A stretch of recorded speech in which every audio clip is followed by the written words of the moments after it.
তেল মশলাদার খাবার খেতে খেতে আমার আর ভালো লাগছে না, তাই আমি আজ একটু হালকা খাবার খেতে চাই।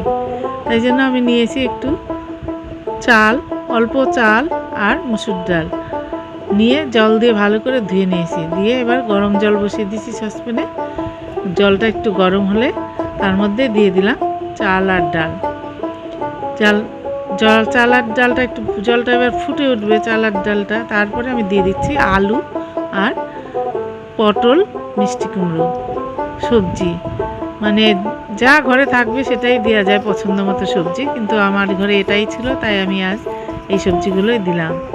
দিয়ে এবার ফুটে উঠেছে, এবার আমি দিয়ে দিলাম একটু ভেজে রাখা বিউলির ডাল। ওটাকে একটু ভেঙে দিয়েছি, গুঁড়ো করিনি কিন্তু আধ ভাঙা করে দিয়ে দিয়েছি।